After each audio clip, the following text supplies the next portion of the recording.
नमस्कार. श्री ब्रह्मचैतन्य महाराज गोंदवलेकर प्रवचन. आज 2 मार्च. मनुष्याने प्रपंचात कसे वागावे. खरोखर जगात माझे हित अगर अनहित करणारा जर कोणी असेल तर तो माझा मीच. मी करता ही भावना ठेवली की फळ भोगण्याची इच्छा राहते. मनुष्याला वाटत असते आपल्याला दुःख होऊ नये, आजारपण येऊ नये, पण तरीसुद्धा आजारपण आणि दुःख तो टाळू शकत नाही. म्हणजे मी करता ही जी भावना असते ती निखालस खोटी ठरते. मालकी नसताना घराची मालकी गाजवण्याचा आपण प्रयत्न करतो, याला काय करावे. तेव्हा प्रापंचिकात आणि संतात हा फरक हाच की ते करते पण रामाकडे देतात आणि प्रापंचिक ते आपल्याकडे घेतात. राम करता म्हणावे की सुख कल्याण सर्व काही आलेच. त्याच्याकडे सर्व सोपवा आणि आनंदात राहा, त्यातच खरे हित आहे.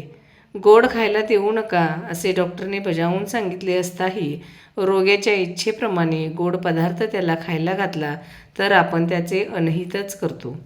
तसे विषयाच्या लालचीने विषयाला बळी पडून आपले अनहित आपणच करून घेत असतो.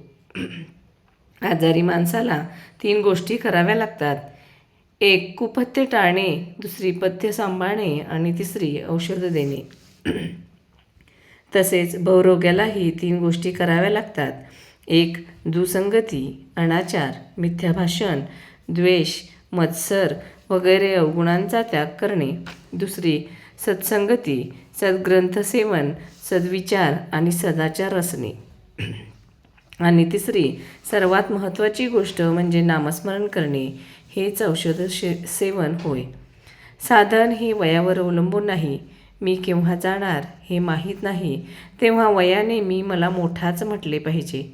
आपण आपल्या जिभेला नामाचा चाळाच लावून घ्यावा. पहिल्याने विसरेल पण सवयीने आपोआप आठवेल आणि मग भगवंताच्या अस्तित्वाची जाणीव होईल. साधनात थोडी बळजबरी पाहिजेच. नियम थोडा असावा पण तो प्राणापलीकडे सांभाळावा.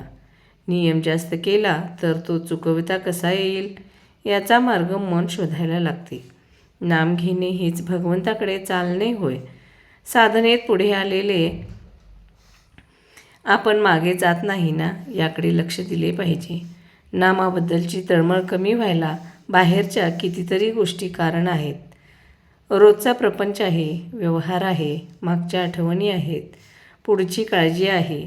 अशात आपले नामस्मरण हट्टाने चालू ठेवले पाहिजे.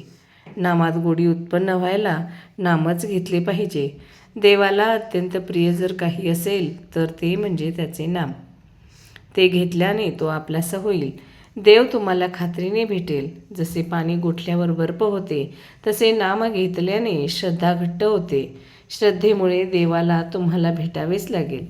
त्रिवेणीचा संगम जर कोणता असेल तर तो म्हणजे देव, भक्त आणि नाम.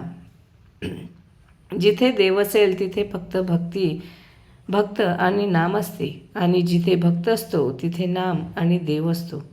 तुम्ही भगवंताच्या प्रेमाने अगदी भरून जा. आपापसात प्रेम वाढवा. धन्यवाद.